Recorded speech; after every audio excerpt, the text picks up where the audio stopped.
La domanda che mi pongo è: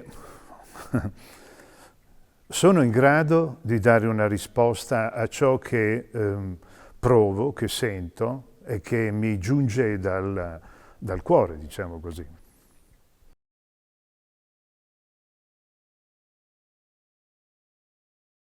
Ogni volta che ci si pone davanti a una superficie più o meno vasta, si subisce in un certo qual modo, anche se dopo anni di esperienza chiaramente non si teme più questo confronto, però c'è poco da fare. Ogni qualvolta ti poni davanti a una superficie, soprattutto se bianca e non precedentemente trattata con dei fondi, hai una sorta di abbandono completo per poi riordinare quello che è la tua ispirazione, il desiderio appunto di realizzare ciò che hai nella testa, che è sempre comunque un progetto, non è mai un desiderio momentaneo, è un rincorrere ciò che tu sei e che inesorabilmente si ripete. Può esserci una diversità di manifestarsi, ma quello è il motivo scatenante.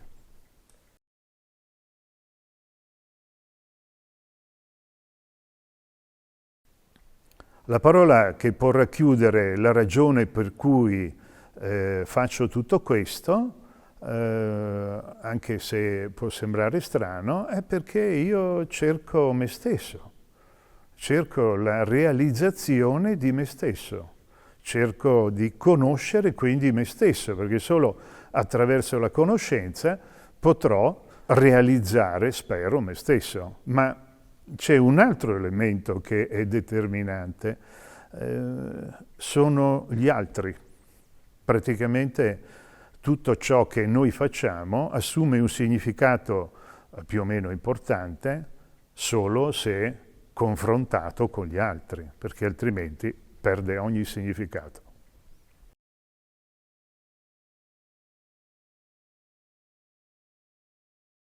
La cosa più difficile da stabilire per un pittore o credo per un artista, io parlo per la mia disciplina, per il mio modo di comunicare, certamente è proprio il fatto di rendersi conto con consapevolezza che quell'opera è finita, anche se devo dire che secondo me, e non solo secondo me, le opere non sono mai finite, perché le opere non sono statiche, non sono mai statiche, sono sempre dinamiche e quindi questa dinamicità porta a può essere una successiva interpretazione.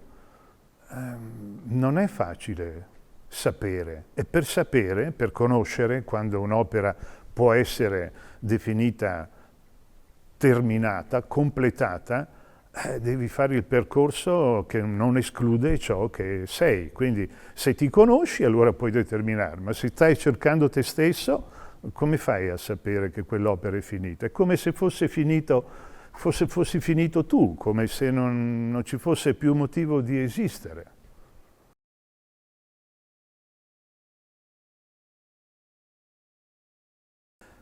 Non vorrei peccare di presunzione, ma l'errore, per quanto umano, non fa mai parte del desiderio e l'obiettivo di un artista. L'errore è zero, non c'è nessuna percentuale. È chiaro che se ne commettono comunque tantissimi durante, ma è altrettanto complicato e difficile individuarli. Al momento, per esempio, succede che un'opera ti può piacere durante l'esecuzione e solitamente quest'opera viene messa da parte per qualche giorno, si suggerisce di non vederla, proprio perché solo dopo una settimana, 3 giorni, una settimana, 15, la si va a riprendere e magari ti accorgi che non condividi più quello che tu hai realizzato in alcuni punti. Se vogliamo chiamarli errori, allora chiamiamoli errori, ma errori non sono, perché tutto concorre al raggiungimento dell'obiettivo, che è dinamico e non è mai statico.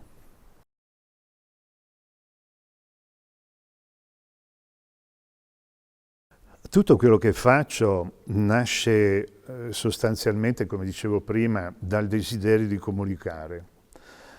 Il titolo dell'opera è sempre comunque legato a un progetto, come dicevo. Se per esempio adesso sto lavorando a un progetto che è legato alla storia dell'Armenia, al genocidio armeno, è naturale che devo sollecitare il mio spirito artistico, se possiamo definirlo così, con delle informazioni, con dei video, con delle letture, con dei dialoghi. E attraverso questo susseguirsi di informazioni che generano a loro volta emozioni, nasce un titolo che può essere iniziale, che può trasformarsi esattamente, come ho detto prima, per la dinamicità dell'opera.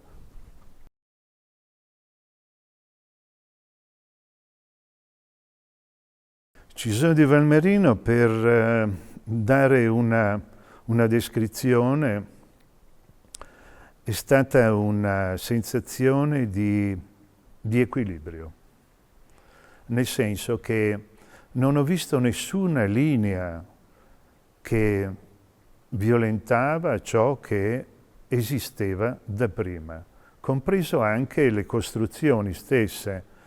Molte volte le costruzioni danno origine a delle linee che non corrispondono al messaggio originario della Terra. Cisone di Valmerino l'ho trovata in perfetto equilibrio.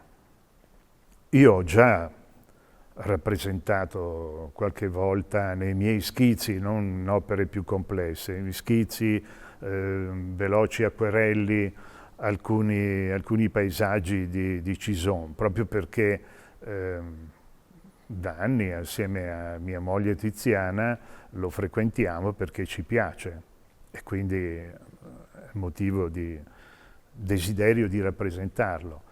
Io non sono per le icone, cioè per esempio il castello, sì, ha la sua bellezza, è chiaro, ogni cosa ha la propria bellezza, però io sono più per i dettagli. Per esempio c'è un vicolo esattamente qui vicino che mi interessa, mi piace, non per la sua forma, quanto per la luce che c'è. E questo potrebbe essere un motivo di desiderio di rappresentarlo, magari inserendolo in un'opera che ha un significato diverso, dare un senso, inserendolo, rubando un particolare per poi inserirlo in un contesto diverso al quale io attribuisco un significato diverso. E questo penso sia più facile che lo faccia un pittore rispetto a un fotografo che non considero concorrente, ecco.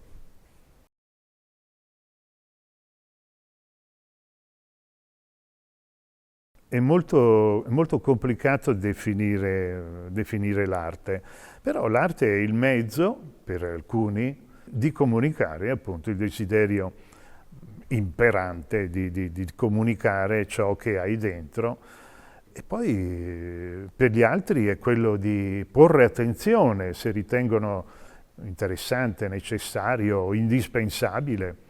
Indispensabile sicuramente è per chi produce arte, anche se non è il termine corretto, ma comunque l'arte ha questo significato per me, il mezzo attraverso il quale io comunico le mie emozioni, quello che penso agli altri.